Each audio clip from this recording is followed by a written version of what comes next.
Përshëndetje të nderuar shikues dhe mirëserdhët në magazinën informative 21 drejt për drejt. Kosova sot po shënon 27 vjetorin e çlirimit. Më 12 qershor 1999 në Kosovë hyn rreth 50.000 ushtarë të NATO-s, ndërsa njëkohësisht u vendos edhe administrata e përkohshme e Kombeve të Bashkuara. Më 12 qershor të vitit 1999, pas 78 ditë bombardimesh të Aleancës Ushtarake Perëndimore të udhëhequr nga SBA-ja kundër caqeve ushtarake serbo-malazeze në Kosovë, në Serbi dhe Maltëzi, trupat e NATO-s hynë në Kosovë në misionin paqëruajtës që do të quhej KFOR, duke i dhënë fund luftës gati 2 vjeçare midis popullsisë kryengritëse shqiptare të organizuar në radhët e ushtrisë shërimtare të Kosovës dhe forcave okupuese ushtarake dhe policore serbe. E vlerësuar nga ata që e përjetuan si ditë e çlirimit dhe si një ndër ditët më të mëdha të historisë së Kosovës, 12 qershori ndonse jo e njohur edhe si festë zyrtare, është një ditë kur nga ushtarak dhe diplomat botror do të mbahet mend si një ditë gati konfrontimi midis Perëndimit dhe Rusisë, një ditë siç thuhej që do të mund të niste luftën e tretë botrore. Ushtarët e parë të NATO-s që hynë në Kosovë më 12 qershor ishin forcat speciale të Norvegjisë dhe ato të shërbimit special ajror britanik, duke u gjetur ballë për ballë me trupat e Rusisë, të cilët një ditë më parë befasisht kishin marrë aeroportin e Prishtinës me qëllimin e ndarjes së Kosovës. Rusia synonte prurjen e mira për forcimeve nga ajri, mirë po pas intervenimit nga Washingtoni, Bullgaria, Hungaria dhe Rumania refuzuan kërkesën e Moskës për shfrytëzimin e hapësirës së tyre ajrore.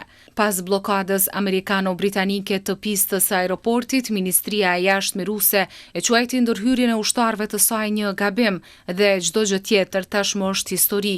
Hyrja e NATO-s ktheu në Kosovë mbi 1 milion shqiptar. Hyrja e ushtarëve të NATO-s hapi rrugën për kthimin në shtëpit, tokën dhe vendin e tyre të mbi 1 milion shqiptarëve të Kosovës të detyruar të largoheshin dhe të strehoheshin si refugjat në dhjetra vende të botës në disa kontinente. Deri më tash në Kosovë kanë shërbyer afro 500.000 pjesëtar të forcave paqëruajtëse nga shumë vende, kryesisht perëndimore, të cilët kanë kontribuar në ruajtjen e sigurisë dhe stabilitetit në vend. Në 27 vjetorin e çlirimit të Kosovës, Ambasada Amerikane në Kosovë tha se riafirmon angazhimin për paqe dhe stabilitet. Sot, 27 vjet më parë, forcat e NATO-s hynë në Kosovë, duke ndihmuar në hapjen e rrugës drejt paqes dhe stabilitetit. Ne ndërrojmë qëndresën e popullit të Kosovës dhe riafirmojmë angazhimin ton të përbashkët për paqe, stabilitet dhe prosperitet, thuhet në postimin e ambasadës së SBA-s në Kosovë. Me rastin e ditës së çlirimit të Kosovës, ushtruesja e detyrës së presidentës Albulena Haxhiu dhe kryeministri në detyrë Albin Kurti kanë bërë homazhe në kompleksin memorial në Prekaz, te varri i presidentit Rugova, veprimtarit Demaçi dhe te monumenti herojt Zahir Pajaziti. U vlerësua lart kontributi i tyre për lirinë dhe pavarësinë e Kosovës. Në ditën e çlirimit, ushtruesja e detyrës së presidentës Albulena Haxhiu dhe kryeministri në detyrë Albin Kurti, pas homazheve në Prekaz, vlerësuan rolin e familjes Jashari dhe të rezistencës së marsit 1998 në rrugën drejt lirisë dhe çlirimit të Kosovës. Nuk ka 12 qershor pa marsin e vitit 1998. Nuk ka 12 qershor pa qëndresën e komandantit Adem Jashari, Hamzës, Shabanit dhe të mbi 50 antarëve të familjes Jashari, të cilët ranë dhe nuk u dorëzuan asnjëherë. Duke u kthyer e rikthyer këtu, duke kujtuar e përkujtuar flijimin e Jasharëve, ne më së miri i qëndrojmë besnik çlirimit dhe emancipimit, pavarësisë dhe bashkimit, zhvillimit dhe progresit. Në 27 vjetorin e çlirimit, ushtruesja e detyrës së presidentës Albulena Haxhiu së bashku me kryeministrin në detyrë Kurti kanë bërë homazhe edhe pranvarit të presidentit historik Ibrahim Rugova dhe veprimtarit Adem Demaçi, si dhe pranë monumentit të heroit të kombit Zahir Pajaziti. Ta emra janë dëshmia që liria erdhi nga qëndresa dhe sakrifica e komandantit Adem Jashari dhe familjes së tij, nga urtësia dhe nga këmbgulësia politike e presidentit Ibrahim Rugova, nga rezistenca e veprimtarit të çështjes kombëtare Adem Demaçi, të cilit 28 vite burgim nuk ja zbehën dhe as nuk ja kthyen besimin te liria, dhe nga guximi e trimëria e komandantit Zahir Pajaziti, por dhe nga gjaku i gjithë dëshmorëve të kombit. Komandanti Zahir Pajaziti, bashkë me Akif Zainullahun, Edmond Hoxhën dhe me shumë shokë të tjerë, e dinin që liria e popullit, çlirimi i vendit, bashkimi e shteti, demokracia, republika, nuk mund bëhen pa e konsideruar që faktori i brendshëm është vendimtar dhe nismëtar. Prandaj edhe ata qysh herët u organizuan në mënyrë që Kosova të çlirohet dhe të shporret armiku ynë, Serbia agresore e hegemoniste. Përnder të 27 vjetorit të çlirimit të Kosovës, homazhe pranvarëve të dëshmorëve dhe figurave historike kanë bërë edhe përfaqësues të partive politike. Komandanti i KFOR-it, General Major Oskan Ulutash, ka zhvilluar një takim me ambasadorët e vendeve të Kuintit, si dhe me përfaqësues të Turqisë dhe të Bashkimit Evropian në Kosovë. Gjatë takimit, General Majori Ulutash paraqiti vlerësimin e tij për situatën e sigurisë në rajon dhe riteksoi përkushtimin e KFOR-it për ruajtjen e një mjedisi të sigurt dhe të qetë për të gjithë qytetarët e Kosovës. Në këtë kontekst, komandanti i KFOR-it vlerësoi kontributin e kahershëm të gjithë pjesëmarrësve në mbështetje të misionit të KFOR-it, thuhet në njoftimin e KFOR-it. Pikërisht në ditën kur para 27 vjetësh NATO-ja kishte hyrë në Kosovë duke nisur misionin e KFOR-it, është njoftuar se ajo planifikon të zvoglojë numrin e ushtarëve në këtë mision. Komandanti i NATO-s për Evropën, generali amerikan Alexus Grinkevich, ka njoftuar se do të bëhet një optimizim i pranisë së NATO-s në Kosovë si rezultat i përmirësimit të vazhdueshëm të situatës së sigurisë në kohët e fundit dhe marrjes së më shumë përgjegjësive nga institucionet vendore të sigurisë. NATO dhe KFOR-i janë tërësisht të përkushtuar për sigurinë në Kosovë. Pikërisht falë këtij përkushtimi është përmirësuar situata e sigurisë në Kosovë, pasi organizatat e sigurisë në Kosovë kanë rritur kapacitetet e tyre. Kushtet ekzistuese krijojnë mundësi për optimizimin e madhësisë dhe pranisë së KFOR-it më tej, ka thënë ky komandant i NATO-s.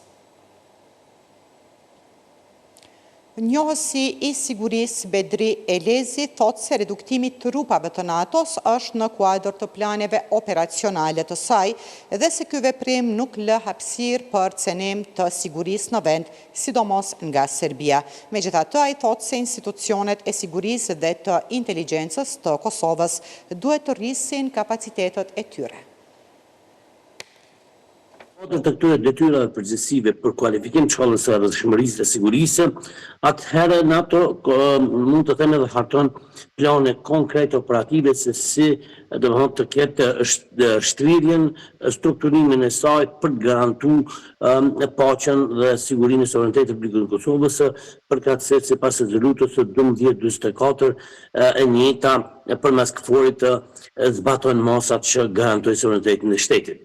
Në këtë rast, ne jemi të vetëdijshëm që NATO padyshim që ka kualifikuar në mënyrë profesionale, ka trajtuar në mënyrë të kujdesshme zhvillimet e fundit dhe ka të nevojshme që lëvizjet e saj, mund të themi të kuadrove, qofshin edhe lëvizjet e tjera, të jenë në proporcion me zhvillimet përkatësisht me mosat që duhen ndërmerren për të garantuar siguri, paqe, stabilitet Kosovë. Mund ta shfrytëzoj Serbia këtë hapësirë të zvogëlimit trupave? Sikur se thash edhe Serbia e ka parasysh që NATO ka forcat e saj rezervë, të cilat janë në baza afër Kosovës dhe në rast të ndonjë përpjekje të Serbisë për të cënuar kufetë e Republikës Kosovës ku mbetet përgjegjësi e KFOR-it si thash përmes rezolutës 1244 që të garantoj këto kufet, herë veprimet e NATO-s mund të jenë të shpejta, por që Serbia e ka parasysh dhe në asnjë mënyrë nuk besoj që ka guxim nga Beogradi zyrtar të mendoj rreth veprimeve të cilat e lidhen me jo sigurinë përkatësisht me cënimin e suverenitetit të Republikës Kosovës, posaçërisht kur morëm parasysh faktin që NATO ka pas probleme të natyrës sigurisë Kosovës, sidomos rasti Banjska, dhe gjithmonë kjo lloj brisje që ka ndodhur dhe që është do të trajtohet me kujdes nga NATO. Dhe besoj që Serbia e ka parasysh. Ju e dini që NATO ka komunikimet e saj edhe me ushtrinë e Serbisë, ju e dini që KFOR-i ka komunikimet e tyre dhe padyshim që këto lloj ndjekje të veprimeve bën nga dy palë, në këtë rast edhe nga NATO si forcë që siguron suverenitetin e Republikës Kosovës, garanton kufit e saj sipas rezolutës 1244, pashtu edhe nga Serbia e cila ka detyrim për të përmbajtur në raport me rrezikimin e forcave ndërkombëtare në Kosovë, siç është NATO dhe cënimin e suverenitetit të Republikës Kosovës. Ne mund të them që në rastin konkret duhet që Kosova, strukturat e saj policore, sidomos njësitë e veçanta siç është Vija Djelbër, të shtoj performancën e saj, të ngritë nivelin e inteligjencës, pashtu Agjencia Kosovës për Inteligjencë të rritë kapacitetet e saj, të ushtrojë planet e reja operative që lidhen në drejt për drejt me rrezikun që mund vinë nga Serbia dhe konform zhvillimeve të raportoj, të informoj NATO e cila në rast nevoje do të shtonte edhe forcat e saj për të siguruar, mund të themi, paqen në Kosovë. Por cilat janë të arriturat e Kosovës 27 vjet pas çlirimit. Ish diplomati Blerim Canaj tha se e arritura kryesore është shpallja e pavarësisë në vitin 2008 dhe ndërtimi i institucioneve, ndërsa ngriti shqetësime për, siç tha, stagnimin diplomatik të vendit të viteve të fundit, krizën politike, ciklet zgjedhore dhe ftohjen e raporteve me garantuesin e sigurisë së Kosovës, SBA-n. Bisedën me ish diplomatin Canaj e zhvilloi Shkëlzen Lakna. Zotëritare, 27 vjetore çlirimit të Kosovës, ku po e gjejnë Kosovën 27 vjet pas? Po tashti në qoftë se ne e shohim se ku ka qenë Kosova. Spari për mua arritura më e madhe është liria, për ata që kanë përjetuar robërinë. Mirë për ju e dini që shpallja e pavarësisë ka qenë ajo ëndra e jo vetëm e një gjenerate, dhe pas asaj natyrisht që ka pasur proceset të cilat kanë ecur, vetë fakti që sot e njohin Kosovën rreth 120 shtete, është antarësuar në qindra organizata ndërkombëtare, është pjesë e FMN-s, është pjesë e FIFA-s, e tjera, natyrisht që ne nuk mund të themi që nuk ka pasur të arritura. Më kujtohet për shembull një periudhë kur mate i Kosova dhe me Maqedoninë, e cila nuk ka pasur luftë dhe llogaritej si një shtet i cili përkundër përjetimeve edhe përkundër faktit që ishte shteti i fundit në Evropë që kishte fituar pavarësinë, të arriturat ishin të paimagjinueshme. Vetë fakti për shembull ne ku po gjendemi. Mirë, po fatkeqësisht, edhe pse nuk do doja që ta them këtë, sidomos kur flasim për diplomacinë, por dhe infrastrukturën shtetërore, fatkeqësisht në vitet e fundit ka stagnime, madje nuk ka asnjë ecuri.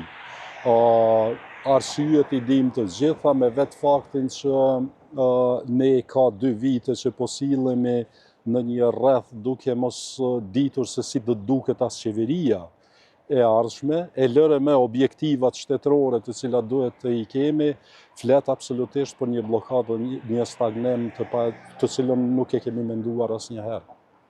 Si është në situatën në diplomaci viteve të fundit, ma përmendë stagnimin, po ma përmendë edhe blokadën politike këtu brenda?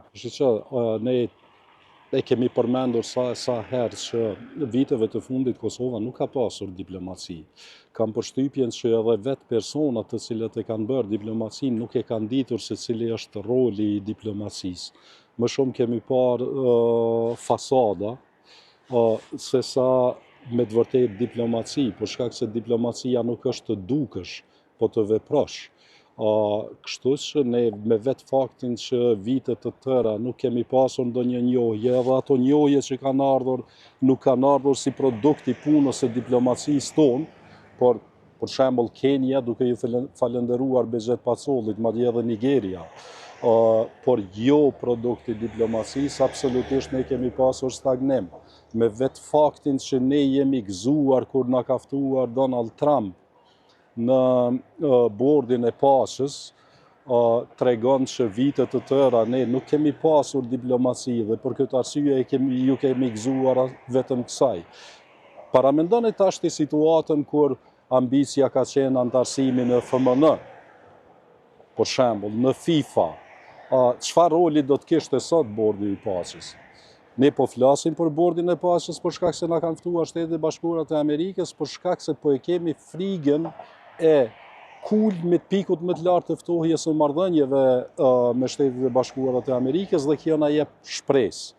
Por jo që mund ta quajmë domosdoshmërisht e arritur në diplomaci, për shkak se diplomacia është fushë e gjerë, e Kosova është shtet i cili jeton në arenën ndërkombëtare vetëm me një diplomaci të mirë dhe të mirëfill, por jo kështu sikur që është tani. Kur jemi të shëbat shteti më meritor për çlirimin e Kosovës, lirisht mund të themi, ka ndërprer dialogun strategjik me Kosovën, ndërsa Kosova po e vën në pikpyetje investimet amerikane, si po e shihni këtë situatë?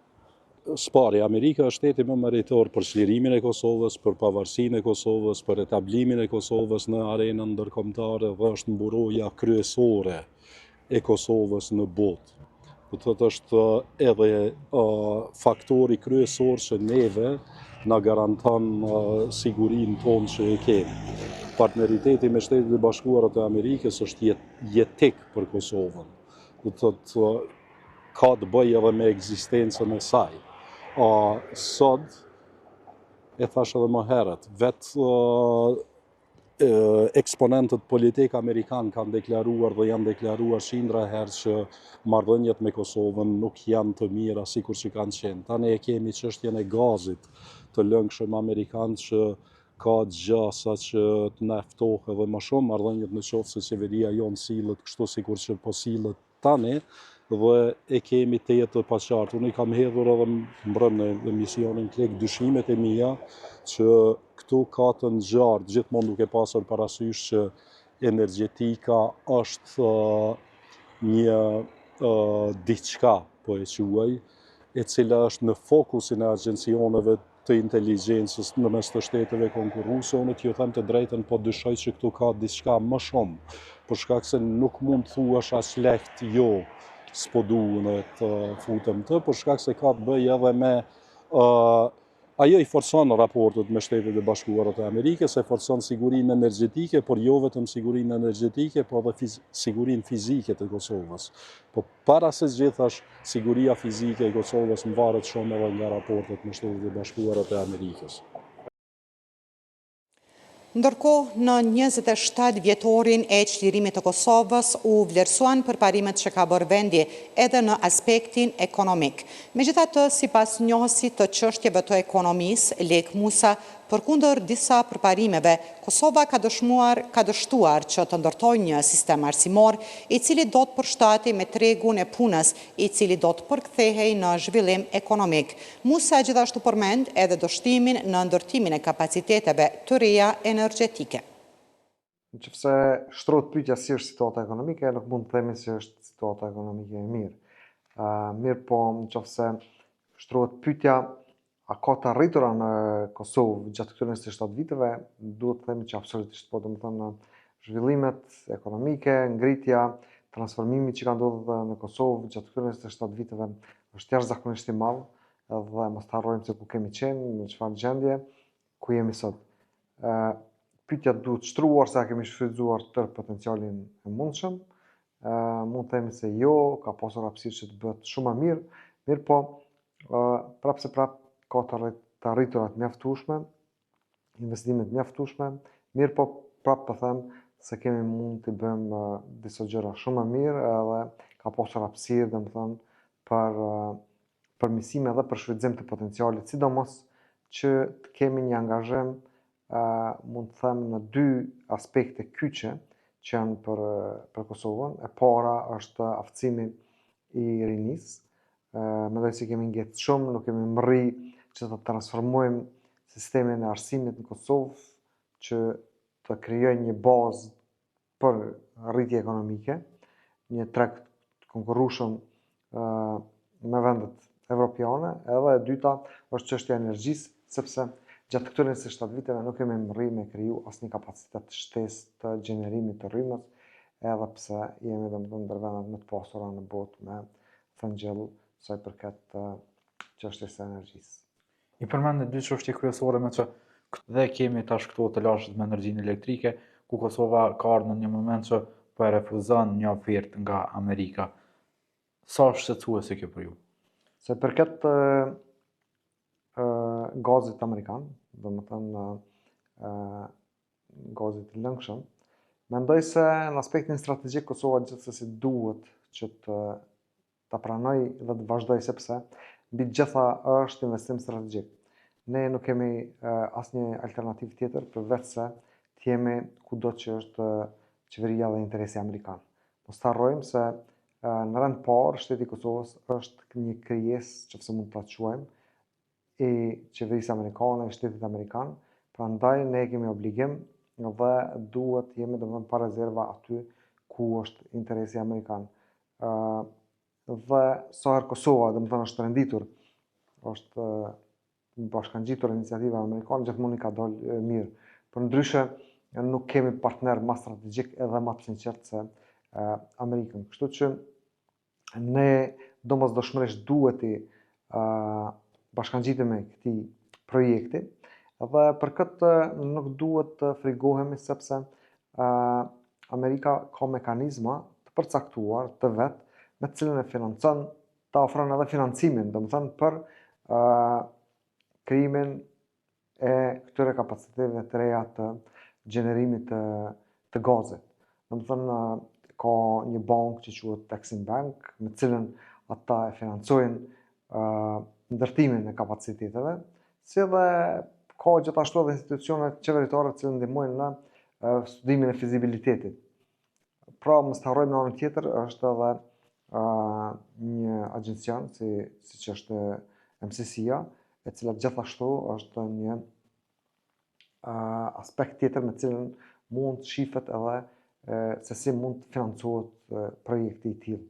Kështu që Kosova nuk duhet me hezitu, në rend parë Kosovës i duhet domosdoshmërisht që të krijoj burime sa më të shumta alternative të gjenerimit të rrymës. Pra, përveç burimeve cilat qeveria aktuale më tonë të krijoj, domethënë burimeve të ripërkrishme nëpërmjet erës dhe të energjisë, ne duhet gjithashtu që të sigurojmë, sepse në parë është siguria nacionale në pyetje. Domethënë me kapacitetet ekzistuese ne jemi në një situatë të pafavorshme kundrejt situatës gjeopolitike në rajon sa i përket furnizimit me energji elektrike. Mos të harrojmë nivelin e importit që i kemi, mirë po përveç importit është një rrezik gjithashtu i jashtëzakonisht i madh i deficitit në muajt e dimrit, që e bën Kosovën relativisht, domethënë, me një rrezik të lartë të aspektit nacional të furnizimit me energji elektrike.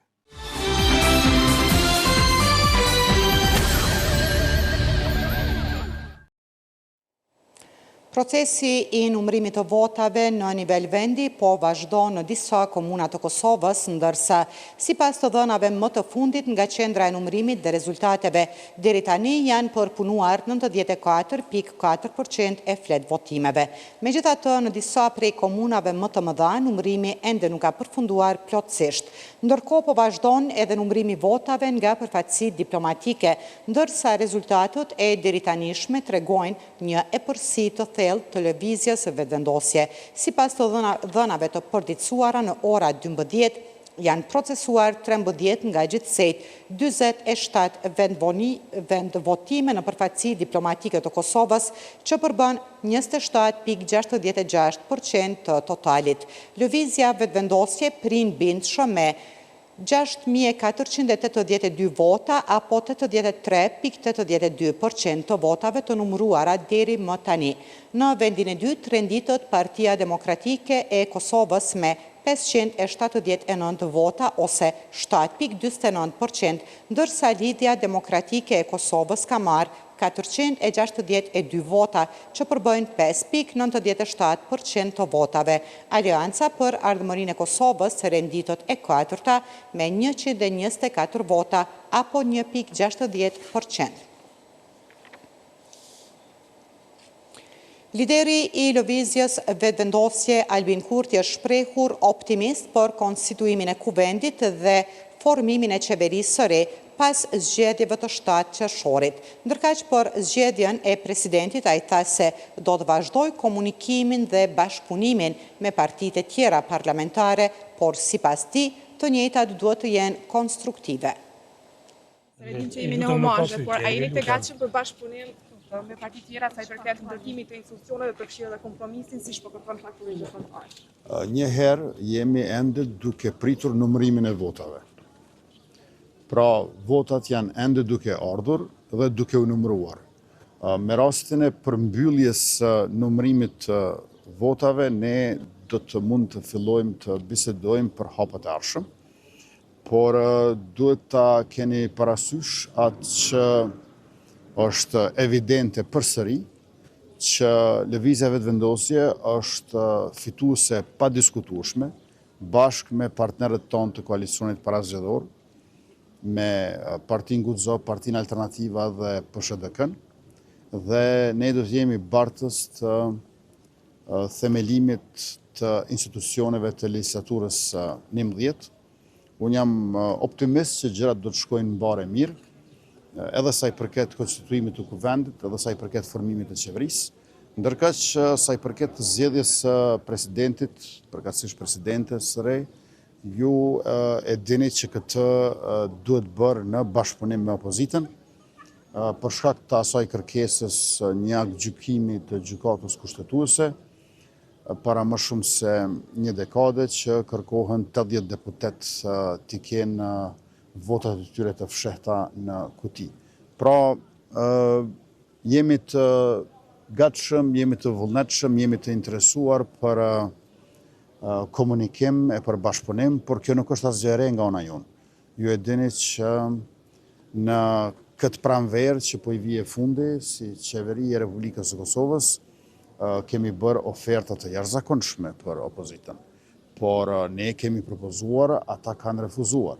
Shpresojmë që kësaj radhe do të jetë ndryshe, pra për konstituimin e institucioneve të legjislaturës së 11 nuk duhet ne të ndryshojmë, sepse ne ishim ata që morëm iniciativat për takime, ne ishim ata të cilët ofruan bashkëqeverisje me LDK-n, ne ishim ata të cilët vetëm më pak se 30 orë para mesnatës ndërmjet 5 dhe 6 marsit si vjet, nxorëm kandidatin ton, Glau Konjufcën, kur u bëhe pamundur që të kemi një kandidat konsensual, dhe vetëm më pak se 3 orë para po ati afatit të mesnatës, patëm edhe kandidatin e dytë, doktoreshën Fatmire Mulhaxha Kullçaku. Pas kësaj u tërhoqën të 2 kandidatët. I tham opozitës, na i sjellni 3 emra, po ua bëjmë edhe në nënshkrimet edhe votat, ne përzgjedhëm njërin prej tyre. Me cilën të asështë të thonë të të akordohen. Pra, ne po merremi vesh për 3, po pastaj kush fiton, është vota e fshehtë që e vendosin gjë të tillë. Edhe kjo gjë u refuzua. Paraprakisht u refuzua dhe rokada që ne të kemi presidentin, ndërkaq kryetarën e kuvendit të ketë ose LDK-ja ose PDK-ja. E krejt në fund u refuzua edhe një lidere e shoqërisë civile si doktoresha Feride Rushiti. Pra, nga ana jonë, ne kishim iniciativë, ne kishim oferta e propozime dhe ne kishim konstruktivitet dhe aktivitet. Shpresojmë që të këtilla do të shohim edhe tiparet e opozitës për dallim prej kësaj pranvere që po i vjen fundi. Jeni për një president konsensual apo Faleminderit shumë, ditën e mirë.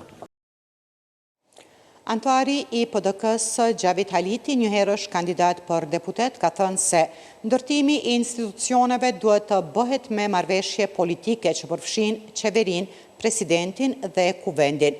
Sipas tij, presidenti do të duhej të ishte nga radhët e opozitës, teksa shtoi se partia e tij nuk ka vija të kuqe për bashkëpunim me asnjë parti politike. Zotëria Haliti është e gatshme Partia Demokratike e Kosovës për bashkëpunim me lëvizjen vetëvendosje, por edhe partitë e tjera sa i përket ndërtimit të institucioneve. Tani ne jemi të deklaruar që ne nuk kemi vija të kuqe ndaj askujt për të ndërtuar institucionet e Kosovës, e dim dhe kam parasysh përgjegjësinë dhe përgjegjshmërinë e atyre që duhet të ndikojnë fuqishëm për ndërtimin e institucioneve.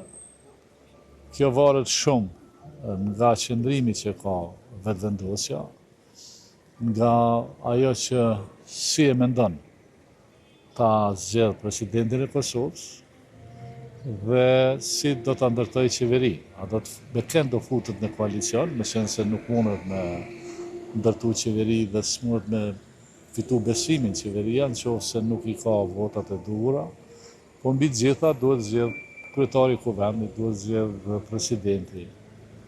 Dhe do të ishte humbje e madhe për Kosovën, po them, se për partitë i kanë punë të veta, në qoftë se do duhej me hyrë në zgjedhje dhe një herë, thënë mas disa muajsh, për shkak të pengesave që i nxjerrin vetë partitë politike për ta zgjedh presidentin ose për t'i dhënë mandat qeverisë.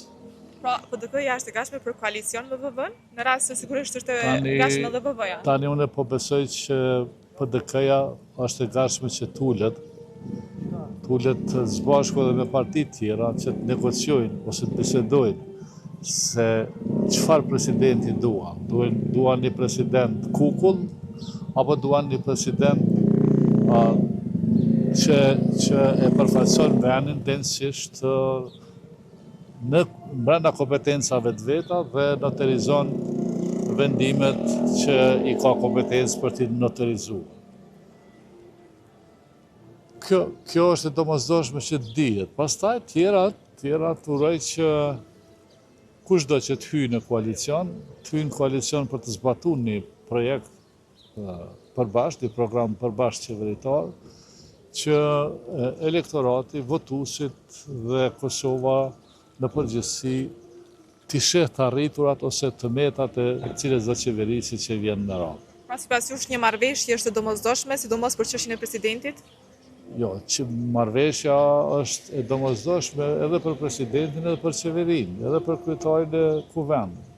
Tani janë arsyet tani edhe të numrit të votave që ka fituar vetëvendosja, e cila vetëm nuk mundet me arrit. Duhet t'i bëj llogaritmie se çfarë në kënd do futet në koalicion dhe cilat janë ofertat e saj. S'po them oferta tregu, por a do të bëjmë qeveri me program, siç e thash, të përbashkët, apo do bëjmë qeveri me e cila ose partitë të cilat hinë në koalicion do t'i kenë ministrit e tyre dhe vetëvendosja ministrit e veta. Por ekzistojnë edhe mundësi tjera të cilat mund të krijojnë një tjetër situatë. Ekziston mundësia e arritjes së një koalicioni më të madh pa vetëvendosje. Nëse metet në këta numra që i ka vetëvendosja, ekziston edhe kjo mundësi. Por duhet punë, duhet angazhim, duhet mi pa interesat e Kosovës më shumë se interesat e partive. PDK-ja është për një kandidat për president konsensual apo partijar? Shikoj, çdo kandidat për president në këtë situatë që është, duhet të ketë besimin mas pari që nuk do të jetë oponencë e qeverisë. Sepse po e zgjodhem një kandidat partia, partia e cila është në opozitë, dhe po pretenduam që ai do të jetë lojal ndaj qeverisë, është problem. Megjithatë, normalisht do të ishte që presidenti të vijë nga opozita. Po, ndërkohë, Kurti paraprakisht disa minuta më parë tha që opozita do të thotë nuk ka qenë konstruktive dhe shpreson që kësaj radhe të jetë konstruktive, sidomos për presidentin. Si përgjigjeni? Tani Kurti ka lojë fjalësh gjithmonë dhe është normale që ai dëshon që ta fajsojë opozitën edhe për këtë zgjedhje që ka ndodhur, por ai me opozitën ka biseduar me ofertën o merre o le. Nëse shkon kështu me biseduar me opozitën, dhe unë po besoj që asnjëherë s'u shtul me të gjithë opozitën për ta biseduar çështjen, hallin e Kosovës, që është një farë halli edhe presidenti sepse po na qenë zgjedhje. Dhe hajde çka duhet me bë, ta diskutojmë vendimin e gjykatës kushtetuese të vitit 2014, duhet me shpall nul atë vendim që të mos ketë mundësi me u pengu zgjedhja e presidentit të Kosovës pa 80 vota në kuti, apo do të mbetet ajo e kushtetutës që është e përcaktuar që forumi në votimin e tretë është 61 vota. Gjithë kjo duhet të diskutohet jo për t'ia mundësu tani për tani zgjedhjen e presidentit, por mos i lënë Kosovës një trashëgimi e cila edhe për cilën qoftë pozita, qoftë opozita mund ta bllokojë procesin. Një pyetje të fundit ndërrum, ta zëm se arrihet një bashkëpunim, një koalicion mes LVV-s dhe PDK-s. Synoni postën në qeveri apo çështje postën e presidentit? Unë mendoj që kushdo që hyn në koalicion, po them, duhet hyjë në koalicion edhe për qeverinë edhe për presidentin, për të dyjat. Por nëse nuk ka koalicion, atëherë po besoj që matematikat bëhen në variantin e një presidenti të besueshëm nga të gjithë dhe që s'është ndoshta s'ka ndonjë funksion të madh politik. Faleminderit shumë për bisedën. Faleminderit jush. Ambasadori I Gjermanisë në Kosovë, Rainer Rudolf, ka kërkuar nga Kosova që sa më parë të formojë institucionet e reja në mënyrë që vendi të ketë mundësi të ecë përpara në proceset integruese. Ndërsa ambasadori I Britanisë së Madhe në Kosovë, Jonathan Hargreaves, tha se Kosova duhet të zbatojë obligimet që ka marrë për formimin e asociacionit të komunave me shumicë serbe me marrëveshjen e Ohrit. Ambasadori Gjerman në Kosovë, Rainer Rudolf, ka thënë se formimi I shpejtë I institucioneve të Kosovës do t'i hapte rrugë proceseve integruese dhe do t'u mundsonte edhe miqve të Kosovës të lobojnë më fuqishëm në këtë drejtim. Pikrisht për këtë arsye ne jemi këtu, por kjo më kthen te një pikë që kam theksuar edhe më parë, që ne të mund të mbrojmë dhe promovojmë rastin e Kosovës para miqve tanë që mund të kenë ende hezitime, është shumë më e lehtë kur dëgjojmë një zë të vetëm nga Kosova që thotë kjo është ajo që duam dhe kjo është ajo që do të bëjmë. Problemi është se që nga shkurti I vitit 2015 kemi qenë në një cikël të vazhdueshëm vështërësish për konstituimin e kuvendit, formimin e qeverisë dhe zgjedhjen e presidentit. Kemi pasur 3 procese zgjedhore brenda rreth 18 muajsh. Çfarë do tjetër që mund të bëjmë? Kjo është gjëja e parë që duhet të zgjidhet këtu në Kosovë. I pyetur se nëse gjithçka në rrugën evropiane të Kosovës është kushtëzuar nga dialogu me Serbinë, Rudolf u shpreh se përparimi në këtë pikë është I domosdoshëm. Le ta themi kështu, përparimi në dialogun me Beogradin duhet të ndodhë në një mënyrë apo në një tjetër që të ketë edhe përparim drejt Bashkimit Evropian, por kjo vlen po aq edhe për Serbinë. Ndërsa ambasadori I Mbretërisë së Bashkuar në Kosovë, Jonathan Hargreaves, duke folur për asociacionin e komunave me shumicë serbe, tha se Kosova ka marrë zotime në Bruksel e Ohër dhe duhet të dalë me propozime konkrete. Siç e dini, Kosova ka marrë zotime veçanarisht në Bruksel dhe Ohër që lidhen me një formë kuptim plot të veçqeverisjes për komunat me shumicë serbe. Jam i sigurt se ka shumë mënyra për të realizuar këtë. E rëndësishme është që Kosova t'i përmbush këto zotime dhe të dalë me propozime konkrete. Nëse nuk i pëlqejnë propozimet të deritanishme, duhet të paraqes të tjera që përmbushin angazhimet që tashmë ka pranuar. Prandaj, mendoj se ekziston mundësia që Kosova të ecë përpara në këtë drejtim. Dhe kjo është shumë e rëndësishme sepse pa këtë do t'jetë e vështirë që i gjithë procesi të vazhdojë. Kjo është gjithashtu një çështje që mund t'u jap besim miqve të Kosovës, të cilët e mbështesin përparimin e saj. Hargreaves tha se Mbretëria e Bashkuar si vend mik dëshiron që ta ndihmojë Kosovën të ecë përpara në këto procese.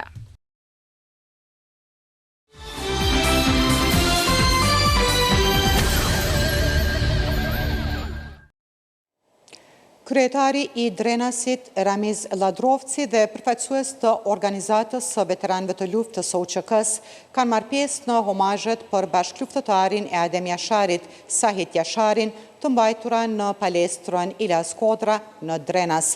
Gjatë ceremonisë u vlerësua lart kontributi i tij në luftën shtrimtare dhe u theksua roli i tij si një nga figurat e hershme të rezistencës së armatosur në Kosovë.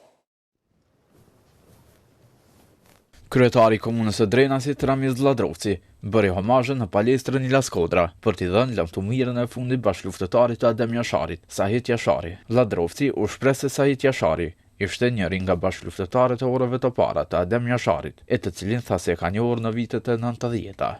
Isha në Londër, sapo kam zbrit në aeroportin e Prishtinës Adem Jashari, e kam marrë informacionin që ka ndrojë jetë njëri nga bashkëluftëtarët tonë, bashkëveprimtarët tonë, Sahit Jashari, mik, bashkëfshatar, bashkëluftari i Adem Jasharit e orëve të para.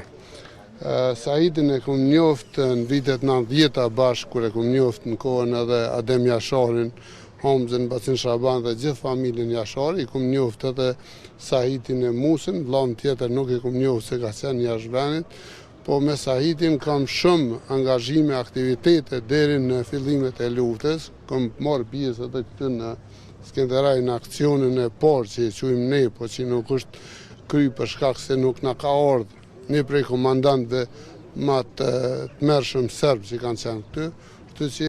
Pjesë e homazheve ishte edhe kryetari i organizatës së veteranëve të luftës së ushtrisë çlirimtare të Kosovës, Hysni Gucati, i cili Sahit Jasharin e quajti si krahun e djathtë të komandantit legjendar Adem Jashari, qysh prej viteve të 90-ta.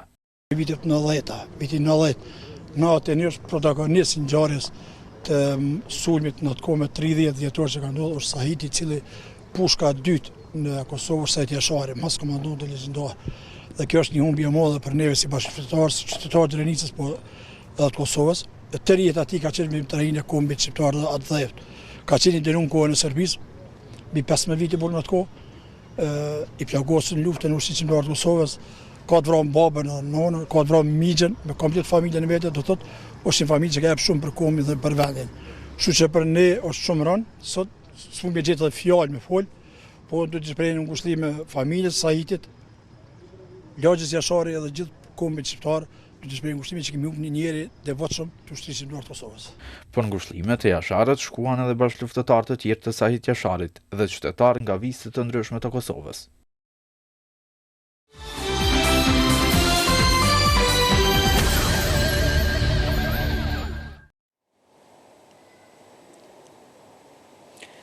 Ka vazhduar punimet Kongresi i 14 Ballkanik i otorinolaringologjisë dhe kirurgjisë së kokës dhe qafës, një nga ngjarjet më të rëndësishme shkencore mjekësore në rajon, i cili po mbahet në Prishtinë.